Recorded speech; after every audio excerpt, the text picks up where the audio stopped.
politique et les milieux d'affaires à leur avantage.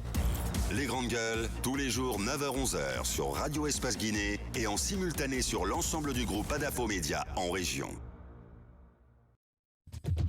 Merci de nous rejoindre dans la deuxième partie de cette émission ensemble jusqu'au port de 11h.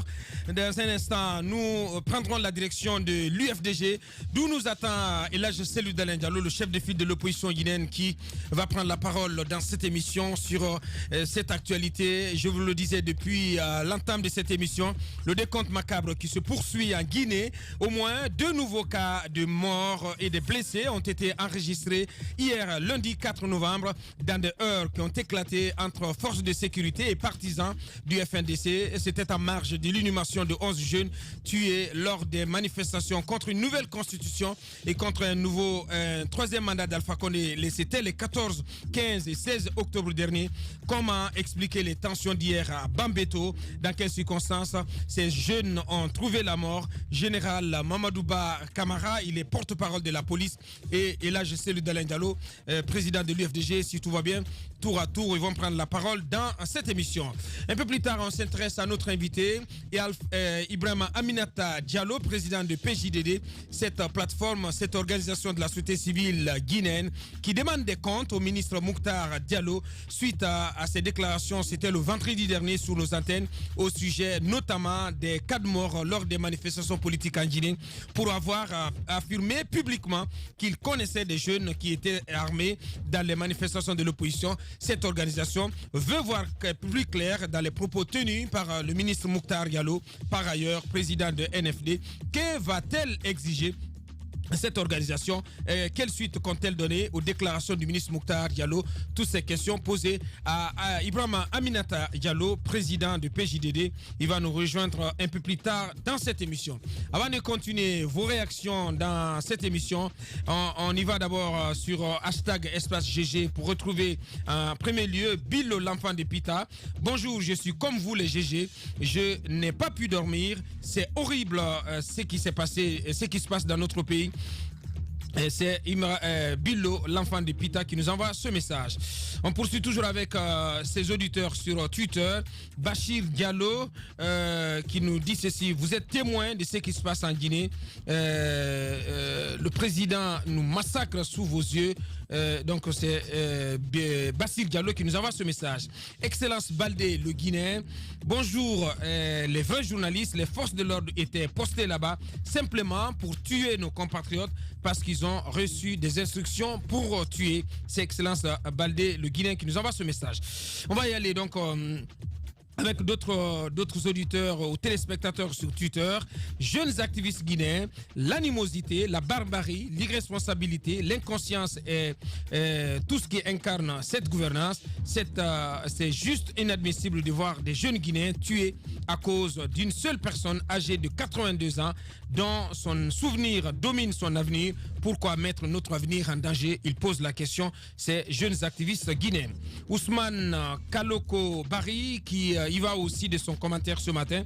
Bonjour les GG, vous parlez de justice corrompue. Le jour que Alpha Condé partira, on va traquer tous les comptables car les archives sont là pour ces Amoulanfé. Que Dieu bénisse la Guinée et les Guinéens. Amoulanfé, c'est Ousmane Kalako, exactement. Ousmane Kalako Bari qui nous envoie ce message. Toujours sur hashtag Espace GG, l'enfant de l'abbé. Bonjour les GG, je suis choqué. Un pays où on tue des gens comme des moutons. Il n'y a jamais justice. Je suis triste pour mon pays. Un enterrement n'a pas besoin de sécurité de policiers.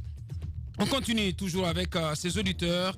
Traoré Malik, cette fois-ci. Bonjour les GG. Vraiment, ce qui s'est passé hier est déplorable de la part des Guinéens. Vraiment, moi, j'ai à conseiller les familles des victimes d'arrêter qu'on politise leurs enfants qui sont tombés à une bataille qui est noble. La politique guinéenne nous tue et je comprends pas. Il faut vous appliquer, Traoré Malik. Desportes Béavogui à présent. Après le pouvoir, Espace GG d'Alpha Condé, beaucoup de ces cadres quitteront la Guinée par les mauvais comportements durant les 10 ans de pouvoir d'Alpha Condé. Pourquoi tuer les jeunes pour multiplier un mandat qui tend à sa fin? Le projet de Coran ne passera pas ici. à Moulanfé. C'est Desport Béavogui qui nous envoie ce message. Adolphe Sankaris également. Je me demande parfois si réellement nos dirigeants n'ont pas une pierre à la place du cœur. Pourquoi tant de morts sans justice et notre justice partisane ne condamne que les innocents et laisse les coupables dans la nature. Adolphe Sankaris. Mohamed Obi Kamara également. Bonjour les GG. Lorsque les autres étaient au pouvoir, c'est Alpha Condé qui défendait la démocratie. Aujourd'hui, c'est lui qui sabote la démocratie. Il n'a pas de respect pour le peuple qu'il dirige. Dommage. Mohamed Obi Kamara qui nous écoute depuis le Maroc. Deux dernières réactions sur hashtag. Avant de basculer, on va consacrer encore 2 minutes à nos auditeurs. Cette fois-ci, on retrouve qui exactement, c'est Alon. Le journaliste des RFI relaie les propos tenus par les forces de sécurité sur l'une des plus grandes chaînes d'information du monde. Et toi, dans ton petit studio, tu dis que tu ne peux pas les relayer. Je ne comprends pas. Il faut sortir de cela, cher ami. L'important, c'est les analyses des chroniqueurs. Hannibal Gesteur Silla. Bonjour les GG, c'est inhumain et révoltant ce qui se passe dans notre pays, mais comme dit un proverbe français, au chaudron des douleurs, chacun porte son écueil, que ce soit les FDS ou ces politiciens, sachez que Dieu ne dort jamais. C'est donc Hannibal Gesteur Silla qui nous envoie ce message. D'autres auditeurs, on va les consacrer encore 1 minute. On va retrouver qui exactement, c'est Karfamouri Akaba qui nous dit ceci. Bonjour, vous ne pourrez jamais faire la différence entre l'UFDG et le FNDC. Pourquoi les morts de l'UFDG et leur FNDC sont tous enterrés au même cimetière? Aucune preuve qui prouve que ce sont les agents FDS donc, qui tuent Cellou Dalein Diallo. Fait aujourd'hui des cadavres, sa marchandise politique en salissant l'image de notre pays. Il veut le dire. Bien, les messages de Corboya, il faut que ça soit clair. Corboya, il faut revoir. Parce qu'on ne peut pas se permettre, Corboya, ce que vous faites sur les réseaux sociaux notamment, mais aussi les attaques dirigées contre les animateurs. Chers amis, attention, il faut revoir. Sinon, c'est l'embargo total dans cette émission. On va continuer avec cette fois-ci Ibrahima Sori Makanera, cette réaction. Ibrahima Sori Makanera Kake, fédéral de l'UFR à Paris, s'acharne contre Malick Sankon sous la bénédiction de Sidia Touré, que l'opinion internationale et nationale soit informée. C'est un proche de Malick Sankon qui nous envoie ce message. 2 dernières réactions avant de continuer cette émission. J'ai compris que la Guinée a perdu la tête. C'est Ablaï Keita depuis Bokeh. La sacralité de l'être est perdue. Honte à tous. Un Guinéen qui meurt, un Guinéen de trop. Un débat de démocratie doit-il être avec ce bilan? Il pose la question. Cette dernière réaction de Souleymane Konaté, un jeune assez responsable généralement. Bonjour les GG, Souleymane Konaté de l'UFDG. Tous les Guinéens qui sont choqués aujourd'hui, j'estime que c'est normal. Il ne faut jamais perdre sa capacité d'indignation face à la barbarie de nos forces de défense et de sécurité. Ce pouvoir en déliquescence devient irresponsable et violent. Attention, on est en train de franchir le Rubicon. On ne peut jamais construire la paix en institutionnalisant l'injustice. Ma compassion à l'ensemble des familles en deuil. Trop, c'est trop. Honte à vous. C'est Souleymane Konaté. Assez responsable, ce jeune Souleymane Konaté. On revient, Moussa Moïse. Est-ce que le numéro du général ne passe pas?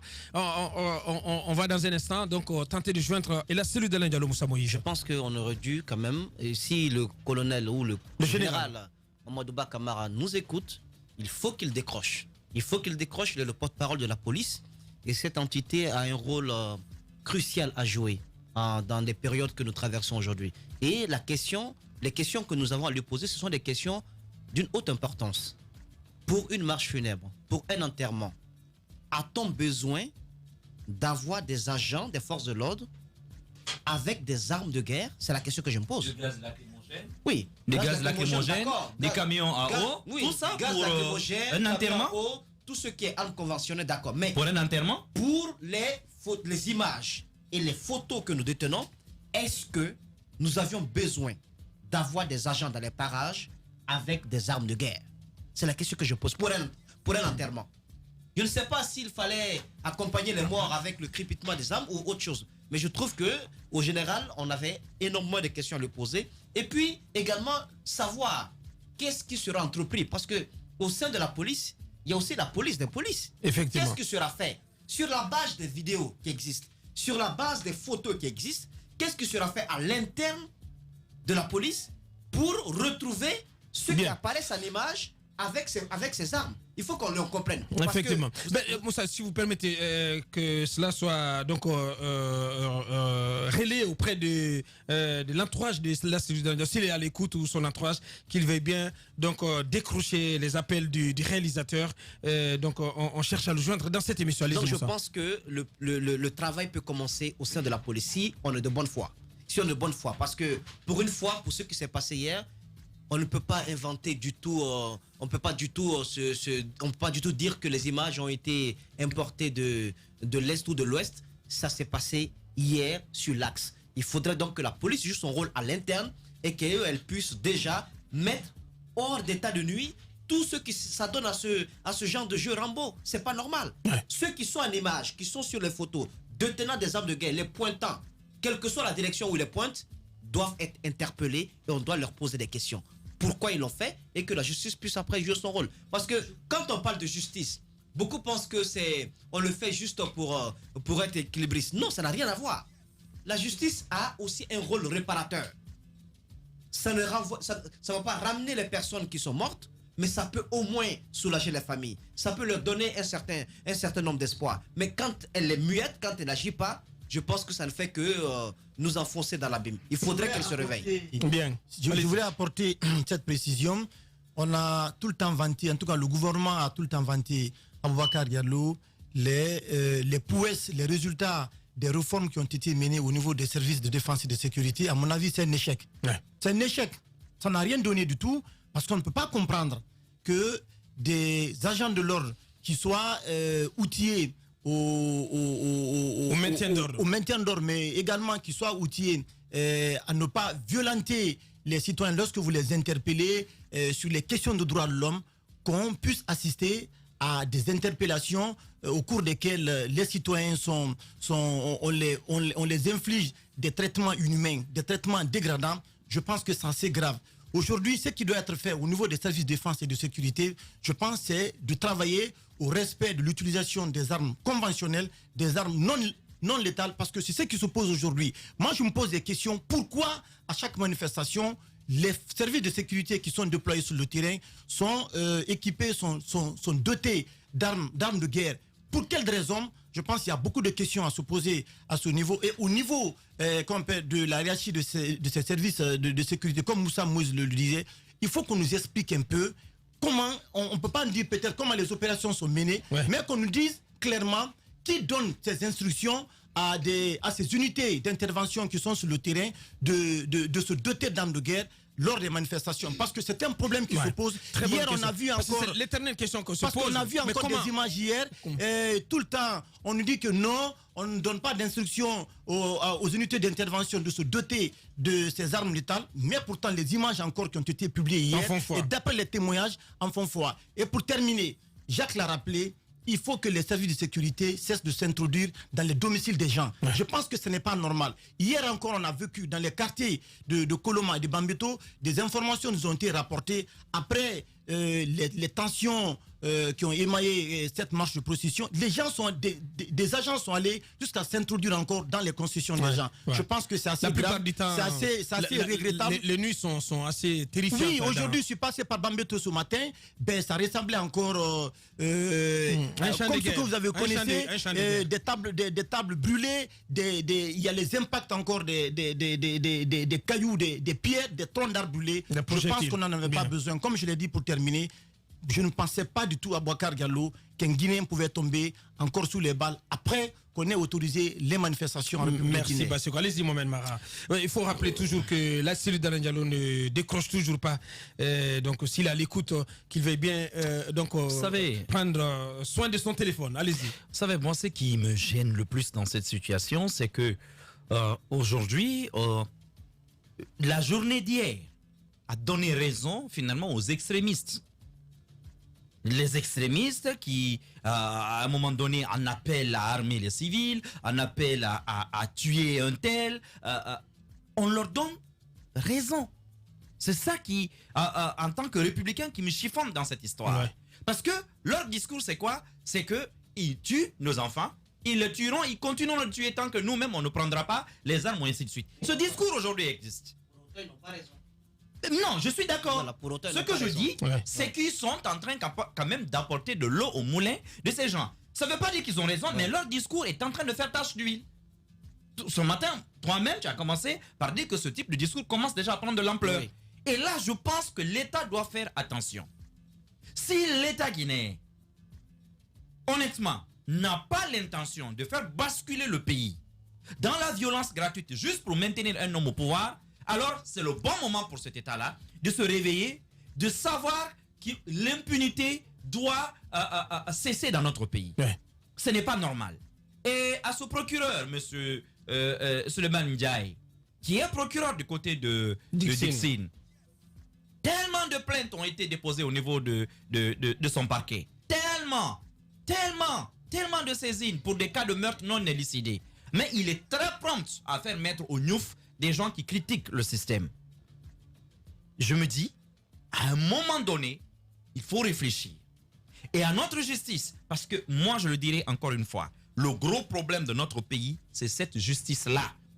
Et le système tient les magistrats. Parce qu'ils sont nombreux des magistrats véreux en Guinée. Je vous le dis encore une fois, ce n'est pas parce que les gens perçoivent de l'argent avec le pouvoir, non, mais souvent, c'est parce que le pouvoir les tient, parce que c'est beaucoup, ils sont nombreux à traîner des casseroles. Or, lorsque vous ne vous pliez pas à la décision ou à la sentence qui vient d'en haut, vous savez tout de suite que ça peut vous rattraper vos casseroles. C'est tout le problème. Mais à un moment donné, je veux simplement attirer leur attention sur un fait. Ouais. Ils sont en train d'aider des gens qui sont en train de provoquer le chaos pour le pays.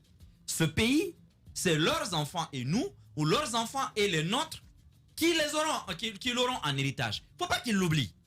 Il ne faut pas qu'ils l'oublient. Beaucoup aujourd'hui de gens dans l'appareil sécurité, au niveau du gouvernement, beaucoup ont envoyé leur famille à l'étranger. Hein. Beaucoup de familles ont rejoint la France, l'Angleterre et les États-Unis. Mais dites-moi, vos familles y resteront toujours. Allez vous promener du côté de la Suisse aujourd'hui pour savoir qu'est-ce que les enfants de Mobutu sont devenus. Vous comprendrez les limites du pouvoir humain. Effectivement. Vous comprendrez les limites du pouvoir humain. Allez au Nigeria, informez-vous sur ce que la descendance de Sani Abacha est devenue.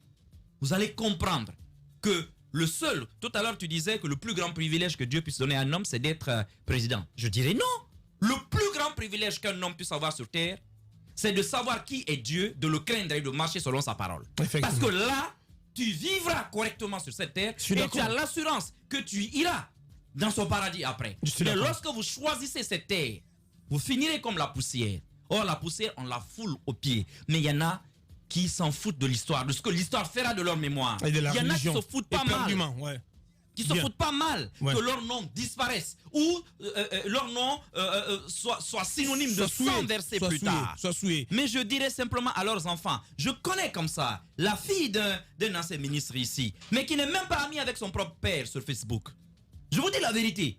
Et j'ai eu son témoignage en France, mais c'est ahurissant parce qu'elle a honte du comportement de son père. Bien. Elle a honte. Et il y en a, il faut quand même aujourd'hui qu'on dise à ces gens, vous n'êtes pas sortis des cuisses de Jupiter, vous n'êtes pas tombés du ciel, vous êtes nos frères et sœurs. Quoi qu'il arrive, ce pays-là, on l'aura en partage. Quoi qu'il arrive. Maintenant, la question est de savoir, nous voulons avoir quel type de pays entre les mains. Un tas de ruines. Très bonne question. Un pays que nous voulons construire ensemble et où il fera bon vivre pour tout le monde. Merci, Mohamed. C'est la question que j'ai envie de poser. Merci, Mohamed. Allez-y, Jacques. Pour la journée d'hier, je crois qu'il n'y avait pas seulement une erreur dans le choix qui a été fait d'amener les forces de l'ordre accompagner, n'est-ce pas, ce cortège funèbre. Je crois qu'il y a eu une erreur, et ça, la police ne le dira pas clairement, dans l'instruction qui a été donnée aux agents. Parce qu'on sait très bien que très souvent, les agents peuvent être avec une foule et qu'il n'y ait pas de débordement. On l'a vu avec la manifestation du 24, on l'a vu par le passé avec une marche. Oui, d'accord. Non, le problème, c'est la réaction qui a suivi, n'est-ce pas? Je ne sais pas s'il y a eu provocation, parce qu'il faut bien entendre, hein, si vous donnez la parole à la police, elle va vous parler de provocations qui seraient venues de, comment on appelle ça, de la part des jeunes qui étaient là pour accompagner leurs collègues. Non, je ne suis pas en train de dire, je ne suis pas en train de justifier quoi que ce soit. Je suis en train de dire la réaction. Parce que très souvent, dès qu'il y a, on dit en réponse à un jet de pierre, on tire des armes. C'est une réaction disproportionnée. Et la dernière fois quand nous avons, comment on appelle ça, lorsque nous avons joint le porte-parole de la police ici, la question qui lui avait été posée, c'était de savoir si les agents sortaient avec des armes. Il avait dit non, que les agents ne sortaient pas avec des armes. Bien. Mais puisque nous avons quand même vu des images des agents qui détenaient des armes, et puis on a entendu des tirs dans les quartiers, il a lâché une expression, moi, qui me laisse jusqu'aujourd'hui assez perplexe. Ouais. Que vous savez, les armes circulent dans ce pays. Mais si les armes circulent, je crois qu'on peut estimer qu'elles peuvent se retrouver dans les mains de quelqu'un qui n'est pas identifié ou bien qui n'est pas identifiable. Ouais. Mais lorsque l'arme se retrouve dans les mains d'un agent de sécurité, cet agent-là, il est identifiable. Je crois que c'est un propos qui ne passe pas. J'aimerais bien qu'il prenne aujourd'hui le téléphone, qu'il puisse nous dire comment est-ce que les gens sortent des CMIS pour se mettre, n'est-ce pas, dans la foule, pour canaliser, n'est-ce pas, les foules.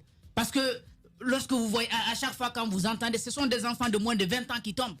Bien. Ce sont seulement des enfants de 20 ans, soit ils sont en activité ou bien ils sont élèves. On les tue, il n'y a aucun espoir que demain la lumière sera faite. Je crois qu'il faut qu'on s'intéresse aux mots d'ordre, aux instructions qui sont données au niveau des CMIS. Justement. C'est très intéressant. Ce n'est pas seulement les agents qui partent sur le terrain. Eux, ils doivent être interpellés pour des ordres illégalement reçus et donc exécutés. Mais également, il faut qu'on s'intéresse à ceux qui donnent des ordres au niveau... Il faut interroger le commandement. Voilà, Il faut interroger le commandement, notamment. Ouais. C'est une question qui s'adresse au colonel Keita, qui est le patron des CMS. Allez-y, Madame So. Moi, j'aurais bien aimé que nous ayons le responsable de la police, mais je ne sais pas si c'est une fuite ou pas, si c'est une question de... S'il a peur de répondre aux questions des médias, parce que si vous vous Non, mais ces souvenez... derniers temps, il refuse de parler aux médias. Si vous vous souvenez... Il se contente de communiquer lapidaire. Au lendemain des manifestations du 14, on a eu quand même un responsable de la police ici qui était incapable de nous donner le chiffre exact, de nous dire exactement il y a eu combien de morts ou combien de blessés. Et ça, je me dis que c'est soit vous n'assumez pas pleinement vos responsabilités, soit vous faites un peu dans, je sais pas, dans l'hypocrisie. Vous essayez de voiler les choses. Pourtant, dans d'autres pays, dans les pays où les choses se passent normalement, quand il y a des bavures comme cela, je suppose, on fait une déclaration. On essaie de dire ce qui s'est réellement passé. Mais là, les gens, le plus souvent, ils fuient leurs responsabilités face à des situations compliquées. Mais il faudrait qu'à un moment donné, que les gens, quand ils sont à des postes de responsabilité, qu'ils puissent assumer.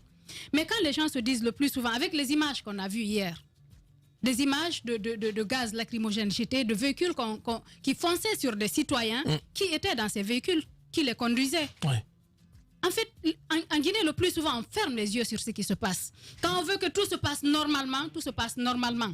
Quand on donne des ordres, justement, comme Jacques Léa le disait, on exécute des ordres manifestement illégaux. Des ordres manifestement illégaux. Vous savez que c'est injuste, vous savez que c'est illégal, mais vous partez quand même commettre des bavures de ce genre.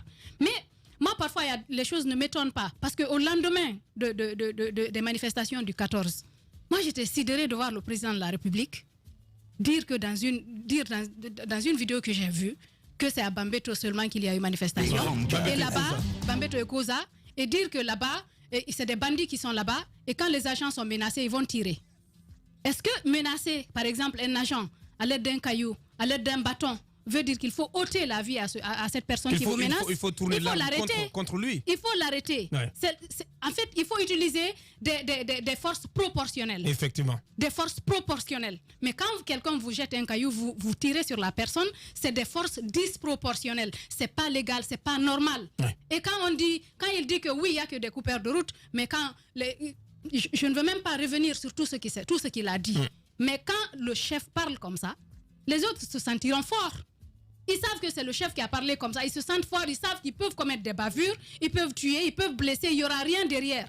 Bien. En même temps, je termine, je réitère ce que j'ai dit. La seule personne qui peut arrêter ce qui est en train de se passer dans ce pays, folie meurtrière. qui peut, comment on appelle, tirer le haut là, c'est le président. C'est lui qui doit dire halte, il faut que ça s'arrête et ça va s'arrêter, vous le verrez. Bien, allez-y. Oui, qu'est-ce que vous voulez Juste dire, vous dire Mohamed? que j'ai envie de... Faut pas parler de folie. Mais si, Alors, si c'est pas de la folie, c'est quoi? Abaka, C'est une folie, maître Mohamed. Absolument. J'assume. Je suis d'accord avec Bien, toi. j'assume. Étienne ne La- dira pas le contraire. Bien, allez-y. la maison centrale est bondée, c'est-à-dire qu'il y a une ribambelle, une kyrielle de bambins à la maison centrale. Il y a quelques années en arrière, lorsque vous disiez à quelqu'un, je t'enverrai à la sûreté, rien qu'en disant je t'enverrai à la sûreté, la personne était déjà morte de peur. Mais aujourd'hui, c'est devenu un hôtel qui ne fait plus peur à personne. Pourquoi? Parce que vous avez une pierre dans la main, vous jetez contre un policier, on vous prend, on vous jette là-bas. Vous avez volé une galette, on vous prend, on vous jette là-bas. Donc, il y a une sorte de surpopulation carcérale à ce niveau.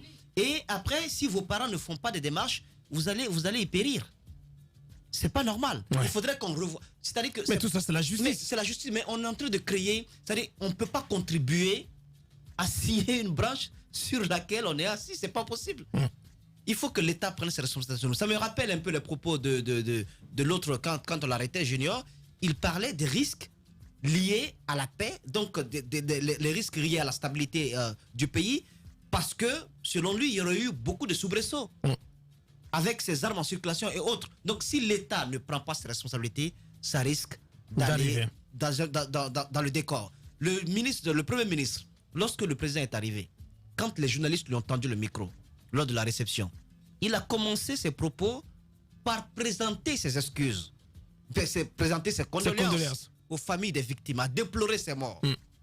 Il y a eu avant ça une action qui a été faite par une délégation ministérielle qui s'est rendue dans les différentes familles pour présenter ses condoléances. Ouais. Quand vous faites tous ces gestes pacifiques et qu'on assiste à ce à quoi on a assisté hier, je ne comprends absolument plus rien. Bien. Je ne comprends absolument plus rien. Voilà.